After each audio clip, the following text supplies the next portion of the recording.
हम सभी लोग एक बात जरूर कहते हैं कि पैसा होगा तो सुख होगा, लेकिन पैसा होगा तुम्हारे पास तो दूसरा और कोई नहीं होगा तुम्हारे पास। तो एक सज्जन मिले हमें, वो कह रहे थे कि भाई साहब पैसा तो मेरे पास बहुत है, लेकिन मुझसे कोई बात करने वाला नहीं है। अकेला कमरे में डला रहता हूँ, कोई मुझसे बात ही नहीं करता। कोई अहंकारी कहता है, कोई कुछ कहता है, लेकिन अब किसी से बात करने जाओ तो कोई बात नहीं करता। इसलिए सच्चा सुख चाहिए हमें जीवन में। तो दोस्तों, हमें सच्चा सुख परमात्मा के नाम से ही मिलेगा और किसी में हमें सच्चा सुख मिलने वाला नहीं है।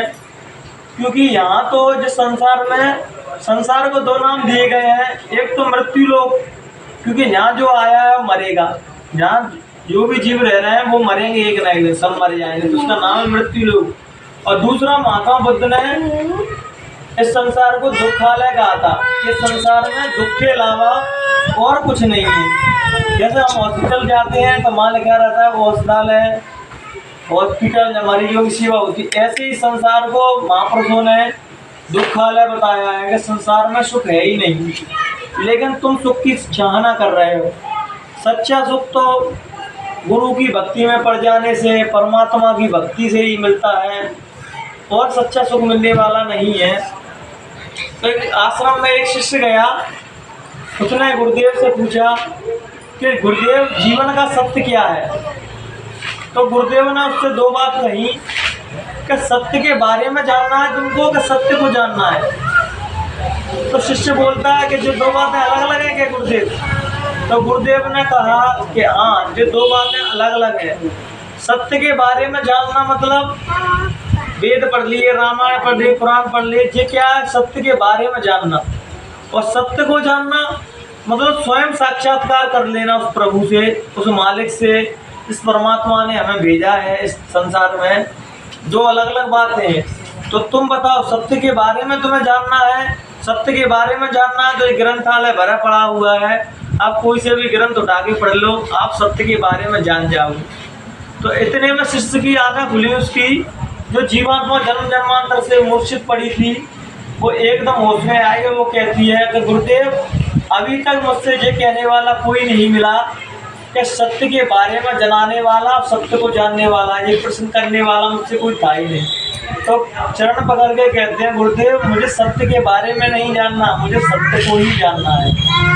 तब गुरुदेव ने कहा कि संसार, इस आश्रम में चावल उगते हैं और वही सभी जो यहाँ सन्यासी संत रहते हैं वो भोजन प्रसादी पाते हैं। तो आप एक आश्रम की सेवा पकड़ लो, आप सुबह और शाम को चावल कूटो, और चावल कूटने के अलावा तुम्हें कुछ नहीं करना। उन्होंने किया भी यही, अंदर रखा है, चावल कूटने का काम पकड़ा और चावल कूटते रहे। सुबह शाम चावल कूटते थे, सुबह चावल कूट रहे हैं, शाम को चावल कूट रहे हैं, उनका और कोई काम नहीं था। तो चावल कूटते कूटते ऐसे रम गए उस परमात्मा की भक्ति में कि वो परमात्मा से उस समाधि को और एनलाइटेड को प्राप्त हो गए। जब गुरु ने परीक्षा ली, जब गुरु का देह छोड़ने का समय आया, तो उन्होंने कहा कि सुबह मेरी दीवार पे ऐसी पंक्ति लिखना चाहिए जिससे मैं प्राप्त मान जाऊं कि इस व्यक्ति को ज्ञान प्राप्त हो चुका है। तो वहाँ एक जो ज्ञानी पुरुष था, जिसको वेद पुराणों का बहुत सारी जानकारी थी, जिन लोगों को जानकारी होती है उनमें अकड़ रहती है कि मैं परमात्मा को जानता हूँ। जैसे गुरुदेव ने कहा था कि सत्य को जानना, सत्य को बारे में जानना, सत्य को जानना दो अलग अलग बातें हैं। तो वहाँ ऐसे ही एक जानकार आदमी बैठा, जिसको हम ज्ञान की परिभाषा में कहें तो ज्ञानी, जिसको किताबों का बहुत सारा ज्ञान था, सत्य के बारे में जानकारी थी, लेकिन सत्य का कोई अनुभव नहीं था। तो उन्होंने क्या किया कि उन्होंने किसी चुरा के दो पंक्तियाँ लिख दी वह। और जैसे ही सुबह गुरुदेव जगे और उन्होंने वो पंक्तियाँ लिखी देखी, तो गुरुदेव कहते हैं कि किसने पूरा कचरा यहाँ फेंका है, कि जहाँ लिखते नहीं उनको अनुभव कुछ नहीं हुआ। तो वो शिष्य जो चावल कूटता था वो भी जोर जोर से हंसने लगा कि वास्तव में गुरुदेव सही कह रहे हैं, ये पूरा करना चाहिए। तो वहाँ जो और सन्यासी थे वो देख रहे थे, वो कह रहे थे कि गुरुदेव तो कह रहे हैं पूरा कट रहा, वो तो सही है कि उनको ज्ञान प्राप्त हो गया है। लेकिन जो 2 कौड़ी का आदमी जिसकी हैसियत आश्रम का सन्यासी की भी नहीं है, केवल चावल कूटने वाले की है, और जे क्यों हंस रहा, जे क्यों बोल रहा है बातों को, क्योंकि उसको बोलते भी पहली बार देखा गया तो चावल कूटने के अलावा वो किसी से बात ही नहीं करता था, दिन रात चावल ही कूटता था वो। तो उससे पूछा कि गुरुदेव बोल रहा है तो सही है, लेकिन तुम क्यों हंसे और तुमने क्यों बोला? क्या गुरुदेव इसलिए कह रहा है कि मैं भी उस ज्ञान को प्राप्त कर चुका हूँ, और जो गुरुदेव कह रहा है इसलिए मैं भी कह रहा हूँ। तो नहीं, क्या तुम लिख सकते हो वो 2 पंक्तियाँ जो गुरुदेव ने कही है, जिससे मैं ज्ञानी सिद्धि की परिभाषा हो, ज्ञान प्राप्त हो गया। तब वो हाथ जोड़ के बड़े मुस्कुरा के बोलता है कि मैं बोल तो सकता हूँ, लेकिन मैं लिख नहीं सकता, क्योंकि मुझे लिखना ही नहीं आता। क्योंकि जो वास्तव में ही जिन्हें कोई ज्ञान नहीं रहता संसार का, जो भोले और सरल लोग रहते हैं सीधे, उन्हें गुरु बड़ी सरलता से ज्ञान प्राप्त, सब चीज़ बड़ी सहजता से मिल जाती है। जैसे कबीर ने कहा कि सहज सिद्धि जो पाई हो, जो मन जोगी हो, जिसका मन जोगी है अंदर से, जिसका हृदय पवित्र है और सरल है अंदर से, जिसे बोला संसार की कोई जानकारी नहीं, जाना दिमाग नहीं है, उसको बड़ी सरलता से ज्ञान प्राप्त हो जाता है। तो उसका कही ना, मैं लिख तो बोल तो सकता हूँ, लेकिन मैं लिख नहीं सकता।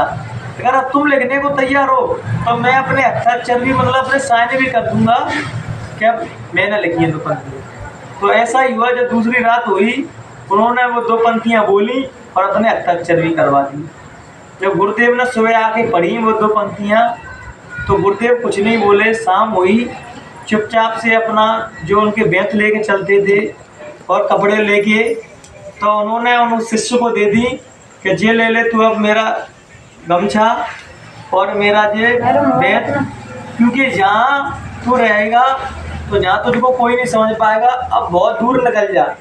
जिसको देना था वो तुझको दे दिया, लेकिन जहाँ ऐसे खोपड़ी वाले और बुद्धिमान आदमी बैठे हैं कि यहाँ तुझको कोई नहीं समझ सकता, यहाँ तुझे मार डालेंगे, क्योंकि उनको ये हजम नहीं होगा कि चावल कूटने वाले को ज्ञान प्राप्त कैसे हो सकता है।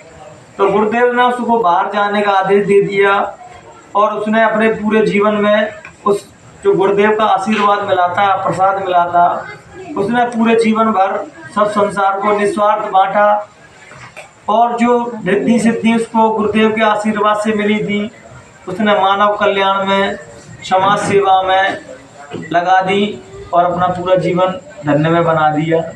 तो ज्ञान प्राप्त अगर से नहीं होता, और अपन बाहर से कितना भी दिखावा करते रहो, गुरुदेव तुम्हें एक नज़र में पहचान जाते हैं कि जिसका हृदय समर्पण हुआ कि नहीं। जैसे हमारे शास्त्रों में लिखा गया है कि परमात्मा को प्रणाम 3 प्रकार से किया जाता है। एक तो बाहर से, जो अपन बाहर से हाथ जोड़ लेते हैं, एक दूर से ही जोड़ लेते हैं, एक हृदय से कि ना तो दूर से झुके और ना पास से झुके, लेकिन अपना हृदय परमात्मा के लिए झुक गया। और जो अंदर से झुक जाता है वो बाहर से किसी भी प्रकार का दिखावा नहीं करता परमात्मा के लिए कि मैं बहुत बड़ा भजनानंदी हूँ, कि बहुत मैं भजन करता हूँ, ये परमात्मा की पूजा करता हूँ।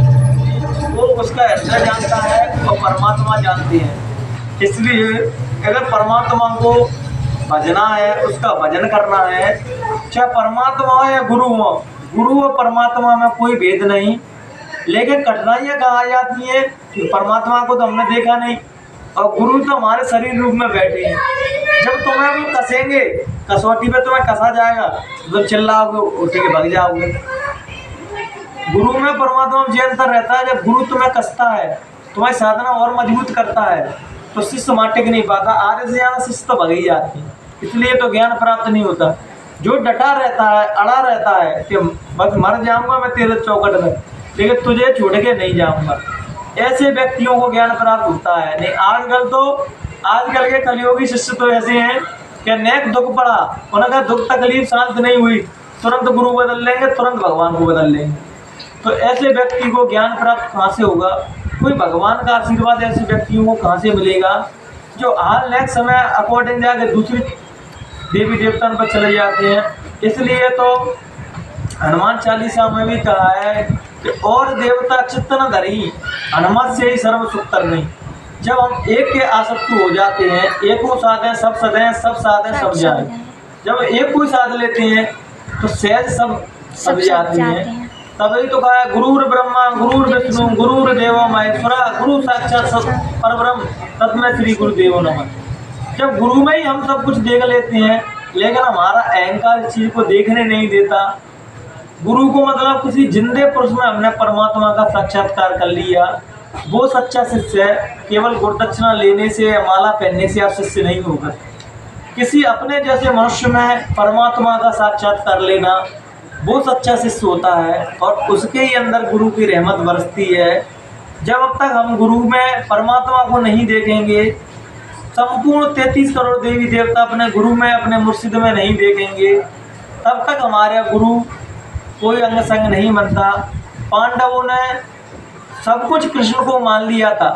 तुमने देखा था महाभारत में कि जब उनके दुख पड़ते थे तो कृष्ण भगवान को छोड़ के पांडव और कहीं जाते थे, द्रौपदी नहीं जाते थे, चाहे वो स्वल्प करे या नहीं करे, लेकिन जाते थे वहीं। तभी तो उन्होंने वचन दे दिया कि तुम्हारी रक्षा का वचन मैं लेता हूँ। ऐसे ही जब हम अपने मुर्शिद पे आसक्त हो जाते हैं कि मरूंगा तो तुम्हारी चौकट पे और जिंदा रहूंगा तुम्हारे लिए, मारो तो ठीक और बचाओ तो ठीक, तो गुरु उसका बाल बांका नहीं होगी कि जा पे कृपा करें गुरुदेव, बापा कृपा सब करो कोई, और जा पे कृपा गुरु की होई, वहाँ से काल भी दूर रहता है, काल से भी वो नहीं डरता, क्योंकि गुरुदेव उसको ऐसी ऐसी कृपाओं से, जब कोई शिष्य घर से बाहर निकलता है सुबह अपने मुर्शिद की माला फेंक के, अपने गुरु को याद करके, तो गुरुदेव नाम का कवच हमारे आसपास हमारे शरीर को ढक लेता है। जो भी बुराइयां कलयुग में इतनी बुराइयां फैल रही हैं, हम उन बुराइयों से बचे रहते हैं। तरह जगह जगह पर सत्संग होती हैं, जगह जगह पर धार्मिक कारण हो रहे हैं, लेकिन फिर भी आदमी धार्मिक नहीं हो पाता। तो कारण क्या है? ऊपर से तो हम सब एक्टिंग कर लेते हैं धार्मिक बनने की, लेकिन अंदर से कोई धार्मिक नहीं हो पाता। और जो अंदर से हो जाता है धार्मिक, वही सच्चा धार्मिक है। केवल कपड़े पहनने से या वाइट कपड़े पहनने से या गेरुआ कपड़े पहनने से कोई धार्मिक नहीं हो पाता। धर्म मतलब धारण करने वाला, धर्म को धारण किया जाता है, धर्म को केवल दिखावा नहीं किया जाता कि लाल पीले कपड़े पहन लिए, वेद पुराण हाथों पकड़ लिया, हम धार्मिक बन गए। जो दिखावा है, धार्मिक सच्चा बनना है तो तुम्हारे व्यवहार में दिखना चाहिए कि तुम धार्मिक हुए हो या नहीं। तुम्हारे अंदर कर्म आना चाहिए, किसी दूसरों को दुख को समझ पाए। तुम्हारे पास 4 रोटी है, कोई मांगने वाला आ जाए तो उसे 1 रोटी खिला पाओ, तब तुम सच्चे धर्म की ओर चल रहे हो। तुम्हारे अंदर की बुराइयां खत्म नहीं हो पा रही और धर्म का झूठा नाटक कर रहे हो, तो वो धर्म 2 कौड़ी का है कि तुम्हारे अंदर की बुराइयां खत्म नहीं हो पा रही। जिस दिन तुम्हारे अंदर की बुराइयां खत्म हो जाती हैं, तुम सच्चे धार्मिक बन जाते हो, सच्चे शिष्य बन जाते हो। जो सच्चा शिष्य बन जाता है, जब तक हम शिष्य नहीं बनेंगे तो हम अच्छे गुरु नहीं बन सकते। वो कहते हैं पहले लिसनर बनना पड़ता है अच्छा, तब तुम अच्छे बोल पाओगे। तुम सुनने के आदी नहीं हो तो अच्छे बोल कैसे सकते हो? जब गुरु की बड़ों की आदर नहीं कर सकते तो तुम्हें ज्ञान प्राप्त नहीं हो सकता। जैसे ही एक अपने भारतवर्ष में जिनकी आलोचना बहुत हुई थी, अपने भारतवर्ष में ओशो नाम के संत हुए थे। उनके जीवन की घटना में आज सुन रहा था, तो बहुत ही उनके जीवन की विचित्र घटना थी। उनके पिताजी तो 36 का आंकड़ा रहता था उनको। जब पिताजी उनके कपड़े का धंधा करते थे, जब बूढ़े हो गए, वृद्ध हो गए, तब ओशो पुणे के आश्रम में रहने लगे। तो उनके पिताजी वृद्ध हो गए तो उन्हें पुणे के आश्रम पे ही ले गए। पिता का अहंकार रहता है कि वो बच्चे को बच्चे की दृष्टि से देख पाए, क्योंकि संत की और गुरु की दृष्टि से नहीं देख सकता उसको। वो ईमान तो बना ही रहेगा उसके अंदर। वहाँ रहे, वो आश्रम पे खूब सेवा करते थे, उन्हें इंचार्ज दे दिया, सुबह जग के उन्हें पूरे आश्रम की देखभाल करनी है, किसको चीज़ें प्राप्त हुई कि नहीं। एक बार 4 बजे जग के ध्यान कर रहे थे, तो 4 बजे ध्यान में ही एकदम उनको कुछ अनुभव हुआ। उन्होंने तुरंत एक सेवादार को बुलाया और तुरंत कहा कि उनको रजनीश को मेरे पास बुला के लिया अभी के अभी। तो उनकी ऐसी क्या बात हो गई कि शायद तबीयत खराब तो नहीं हो गई इनकी, क्या वो तो उनकी वो डॉक्टर बीपी चेक कर लेने लगे कि नहीं मेरी तबीयत कोई ख़राब नहीं है, आप उनको रिसेंटली अभी प्रेजेंट में मेरे पास लेके आओ। तो वो तो जगह ही रहता है। जब शिष्य को कोई अनुभव होता है तो गुरुदेव को तो पहले ही पता पड़ जाता है। एक शिष्य को लेटे लेटे कुछ अनुभव हुआ तो गुरुदेव ने कुछ बेहाल ही बोल दिया, कुछ अनुभव हो गया क्या? शिष्य बोलता है आपको कैसे पता? कि देने वाला तो मैं ही हूँ, जब मुझे कोई नहीं पता होगा तो फिर किसको पता होगा? कि दे तो नहीं रहा हूँ, लाइट तो नहीं दे रहा हूँ यहाँ से तुम्हें। तो वो शिष्य समझा के वास्तव में गुरुदेव के यहाँ से। जब वो ओशो उनके पास पहुँचे, पिताजी के पास, तो ओशो ने उनके पैर छुए। फिर वो कहते हैं कि आज से मुझे नाम दान दे दो, मुझे आपको गुरु धारण करना है। तो उन्होंने तुरंत माला मंगवाई, उनसे ध्यान करवाया, माला डाली और कुर्सी पे बैठे। फिर उन्होंने कहा आज की बात तुमने मेरे पैर छुए, आज से तुम मेरे गुरु हो, तो मैं आज से तुम्हारे पैर छूता हूँ। तो जो भी रिश्ते हैं इस देह के हैं, इस देह में खत्म हो गए, हम रिश्ते खत्म हो गए। तो जो हमारे इतिहास में पहली बार कोई घटना हुई कि एक पिता ने अपने अहंकार को त्याग के अपने पुत्र के पैर छुए। किस चीज़ की वजह से? क्योंकि वो शरीर के रूप से तो बड़े हैं पिताजी, लेकिन ज्ञान की दृष्टि में उनसे छोटे थे। और जब वो मरे थे तो वो भी इनलाइटेड होके और ज्ञान को प्राप्त होके उनके पिताजी मरे थे, तो उनको कोई मलाल नहीं हुआ। जब कहते नहीं कि संसारी जीव मरता है तो वो कहता है इसको बुला दो, उसको बुला दो। जब कोई ज्ञानी पुरुष मरता है तो वो किसी को नहीं कहता किसी को बुला दो, वो स्वेच्छा परमात्मा के यहाँ चला जाता है। क्योंकि जब हुआ तभी तो है कि इसको बुला दो, उसको बुला दो। मोही नहीं होगा तो किसी का कोई नहीं रहेगा। तो हम आज के विचारों को यहीं विराम देते हैं। अगर कहने सुनने में कोई गलती हुई हो तो हमें माफ़ कर देना। जय गुरुदेव।